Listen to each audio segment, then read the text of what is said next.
ನಂದಗೋಕುಲ, ಉತ್ತರಾಯಣ ಧಾರಾವಾಹಿಗಳಲ್ಲಿ ನಟಿಸಿದ ನವೀನ್ ಗೌಡ ಎಂಬ ಯುವಕ ಕೆಜಿಎಫ್ ನಂತರ ಯಶಸ್ಸಿನ ಉತ್ತುಂಗದಲ್ಲಿರುವುದು ಕನ್ನಡಿಗರಿಗೆ ಹೆಮ್ಮೆಯ ವಿಷಯವೇ.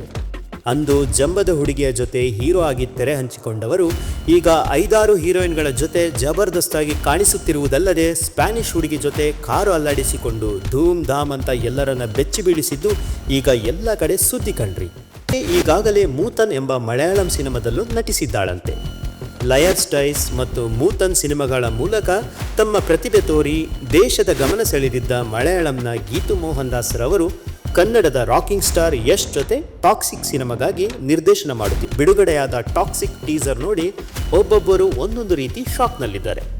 Life of Pi, Jurassic World, The Amazing Spider Man ಮೂಲಕ ಬಾಲಿವುಡ್ನ Irrfan Khan, Quantico, Baywatch, The White Tiger, Citadel ಮೂಲಕ Priyanka Chopra, XXX, Return of Xander Cage ಮೂಲಕ Deepika Padukone, Slumdog Millionaire, Mission Impossible ಮೂಲಕ Anil Kapoor, Gandhi, East is East, City Joy ಮೂಲಕ Om Puri, The League of Extraordinary Gentleman ಮೂಲಕ Naseeruddin Shah, Bride and Prejudice, The Pink Panther 2 ಮೂಲಕ Aishwarya Rai Bachchan, the ಮಿತ್ನಲ್ಲಿ Mallika Sherawat ಸೇರಿದಂತೆ ಬೆರಳೆಣಿಕೆಯಷ್ಟು Bollywood ಮಂದಿ ಹಾಲಿವುಡ್ನಲ್ಲೂ ತಮ್ಮ ಛಾಪು ಒತ್ತಿದ್ದಾರೆ.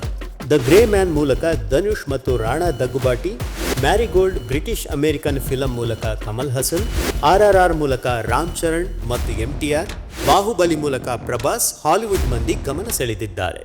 1988ರಲ್ಲಿ ಬಿಡುಗಡೆಯಾದ ಬ್ಲಡ್ ಸ್ಟೋನ್ ಮೂಲಕ ರಜನಿಕಾಂತ್ ಹಾಲಿವುಡ್ನಲ್ಲಿ ನಟಿಸಿದ ಮೊದಲ ಸೌತ್ ಇಂಡಿಯನ್ ಸ್ಟಾರ್ ಆಗಿದ್ದಾರೆ.